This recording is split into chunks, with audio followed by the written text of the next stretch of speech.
নমস্কার, আমি সাথী। আমার ইউটিউব চ্যানেলে তোমাদের সকলকে অনেক অনেক ওয়েলকাম। আর এখন বাজে হচ্ছে 5:22। এখন আমি পুজো দিয়ে চলে এসেছি। আর এখন আমি ইন্ট্রোটা করছি, কারণ কালকে সারাদিন আমার ইন্ট্রোটা করা হয়নি, এতটাই বিজি ছিলাম। তো আজকের ভিডিওটা হচ্ছে বেসিক্যালি কালী পুজো নিয়ে। তো আমি আশা করছি ভিডিওটা তোমাদের সকলেরই খুব ভালো লাগবে। তো চলো দেখতে থাকো। আর ভিডিওটা ভালো লাগলে একটা লাইক, কমেন্ট, শেয়ার, সাবস্ক্রাইব করে দিও। বাই। তো এখানে আমি মিষ্টির বাস্কের মধ্যে সবার নামগুলো লিখছিলাম, আমার মায়ের, বাবার, ভাইয়ের সবার নামগুলো লিখছিলাম, যেহেতু বাটা নিয়ে মন্দিরে যেতে হবে তার জন্য। তো এদিকে আমি মন্দিরে পৌঁছেও গেছি বাটাটা নিয়ে।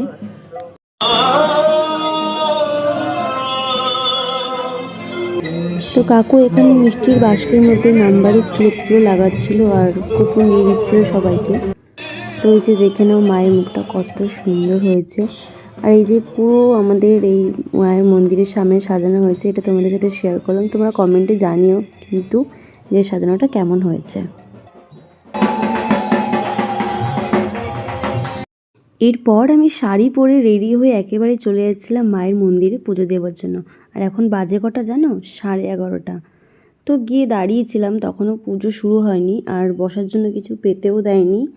তো এই যে এখানে এখনও শুরু হয়নি, তাতেই অনেক লোক চলে এসেছে, তো আমরাও চলে গেছিলাম। এরপর সবাই বসে পড়েছে পুজো দিতে। আর পুজো শুরু হতে মাত্র 10 মিনিটের মতন বাকি ছিল। আর তোমরা তো জানো মা কালীর পুজো সবসময় রাত 12টার সময় শুরু হয়।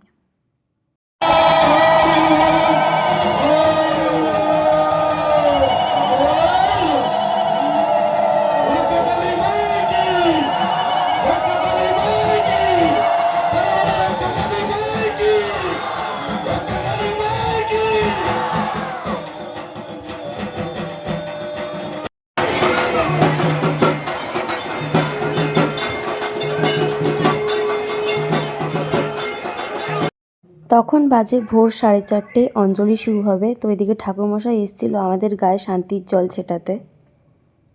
আর এইদিকে এই যে অঞ্জলি হওয়ার জন্য এই যে অঞ্জলির ফুলও চলে এসছে।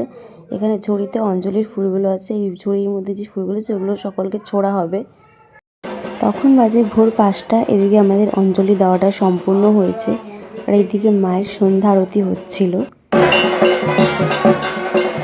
তারপর মায়ের সামনে এদিকে ধুনুচি নাচ হচ্ছিল। তো আমরা কিছুক্ষণ দাঁড়িয়ে ধুনুচি নাচ দেখে প্রসাদ নিয়ে চরণামৃত খেয়ে বাড়ি চলে আসলাম।